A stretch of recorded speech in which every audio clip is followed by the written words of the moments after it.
जय हिंद दोस्तों। आज हमारे क्राइम स्टोरी में जो क्राइम का टॉपिक है ताजगंज आगरा यूपी का है।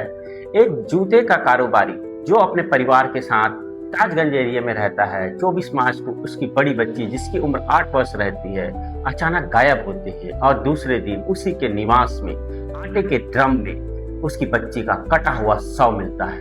बाद में आरोपी का क्या अंजाम होता है वो भी हम आपको बताएंगे। पूरी यूपी पुलिस की कहानी बताएंगे। चलिए शुरू करते हैं। ताजगंज आगरा एरिया में जूते का एक कारोबारी होता है दिनेश कुमार, जो अपने परिवार के साथ ताजगंज एरिया में 2 मकान होते हैं, जिसमें एक मकान में ये परिवार के साथ रहता है, एक मकान में ये किराएदार को रखते हैं। कुछ किराएदार रहते हैं, उसमें एक किराएदार होता है सुनील कुमार जो कि प्राइवेट ठेकेदारी का काम करता है। 24 मार्च को इसकी बड़ी बच्ची घर के बाहर खेलते रहती है। लगभग दोपहर 2 बजे उसकी माँ और दादी देखती है कि बच्ची खेल रही है। वो घर के अंदर अपना काम करते रहते हैं। दिनेश कुमार अपने बिजनेस में दुकान चला जाता है। लगभग 3 बजे फिर उसकी माँ घर के बाहर बच्ची को देखने आती है, तो बच्ची वहाँ नहीं रहती। तो उसकी मम्मी सोचती है कि 3 बजे जो बच्ची है वह ट्यूशन जाती है, ट्यूशन चली गई होगी। लगभग 5 बजे तक वापस नहीं आती, तो उसकी मम्मी ट्यूशन कि जो टीचर है उसको फोन लगा के जानकारी लेती है कि हमारी बच्ची आई थी क्या। तो ट्यूशन के टीचर के द्वारा बताया जाता है कि आपकी बच्ची तो आज आई ही नहीं। उसके बाद ये अपने पति दिनेश कुमार को फोन करके बताती है कि बड़ी गुड़िया दिख नहीं रही है। दिनेश कुमार घर आते हैं और आसपास के लोग, मोहल्ले वाले गुड़िया तो खोजने लगते हैं, लेकिन वो 8 वर्षीय बालिका कहीं नहीं मिलती। साथ में इसका किराएदार सुनील कुमार भी रहता है, वो भी ढूंढता है पूरे 9 बजे रात तक, नहीं मिलता। सुनील कुमार जो किराएदार है वो परिवार वालों को बोलते हैं चलिए रिपोर्ट करते हैं, तब पुलिस खोज के लाएगी हमारी बच्ची को। सभी रिपोर्ट करने थाने जाते हैं।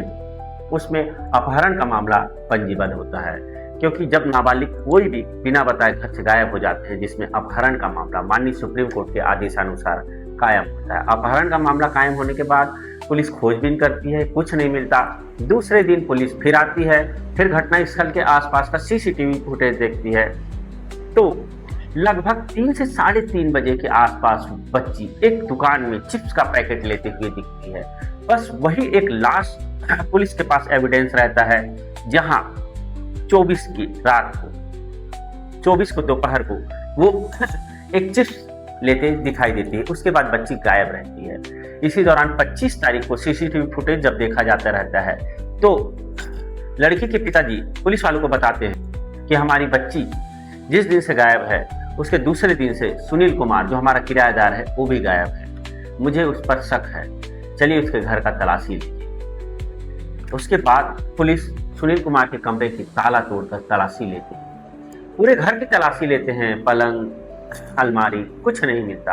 एक पुलिस वाले की नजर आटा रखने के ड्रम में जाता है, तो देखता है कि ऊपर आटा है। आटे को हटाता है तो देखता है कि बच्ची को काट के उसमें डाल दिया। उस ड्रम को बाहर लाया जाता है और इसमें हत्या का अपराध पंजीबद्ध कर जांच में लिया जाता है। आसपास माहौल बहुत ही बिगड़ जाता है, लॉ एंड ऑर्डर की स्थिति हो जाती है। पुलिस किसी तरह पुलिस बल लगा के पूरा स्थिति को कंट्रोल करती है। अब आरोपी खोजबीन चालू होता है, आरोपी कहीं नहीं मिलता। अचानक 28 तारीख को पुलिस को मुखबिर से सूचना मिलता है कि जो सुनील कुमार है, आरोपी है, फरार चल रहा है। वह अपने बाइक से फिरोजाबाद भागने वाला है। पुलिस घेराबंदी करती है बरलौनी करास के पास, और आरोपी उस रास्ते से आता है और पुलिस पर आते ही फायरिंग करने लग जाता है। पुलिस के द्वारा जवाबी फायरिंग करते हैं, जिसमें सुनील कुमार की मृत्यु हो जाती है। सुनील कुमार का एनकाउंटर कर दिया जाता है। सुनील कुमार के द्वारा भी पुलिस पर फायरिंग करते हैं, जिसमें एक सब इंस्पेक्टर को गोली लगती है और वह घायल हो जाता है, जिसको तत्काल हॉस्पिटल ले जाया जाता है। पुलिस के द्वारा सुनील कुमार के शव का भी पंचनामा कार्रवाई करते हैं और उसके परिजनों को शव सुपुर्द करते हैं। पूरी घटना जो हुई रहती है वह एक किराएदार के द्वारा एक बच्ची को अपने घर में ले जाके मार के एक आटे के ड्रम में डाल दिया जाता है। मामले अभी इन्वेस्टिगेशन में है। जो मुख्य आरोपी है वो उसकी भी मृत्यु हो गई है, पुलिस ने एनकाउंटर कर दी है। लेकिन पुलिस को अभी लगता है कि इसमें और कई आरोपी हो सकते हैं, उस एंगल पे भी जांच कर रहे हैं। सभी एंगल में अभी जांच जारी है। मुख्य आरोपी का पुलिस ने एनकाउंटर कर दिया है। दोस्तों, आप सभी से रिक्वेस्ट है कि कोई भी किराएदार आप रखते हैं तो किरायानामा बनाइए और अपने पास के पुलिस स्टेशन को जाके इसकी सूचना दीजिए, ताकि पुलिस कर्मचारी उसको, जो किरायादार है जहां से आए हैं वहां के पुलिस स्टेशन में लेटर लिखे और उसके कैरेक्टर का वेरीफाई करे, क्योंकि वह व्यक्ति आपराधिक प्रवृत्ति का हो सकता है। इसलिए किराएदार की सूचना आप दें। स्टोरी अच्छी लगे तो लाइक करें, सब्सक्राइब करें। जय हिंद।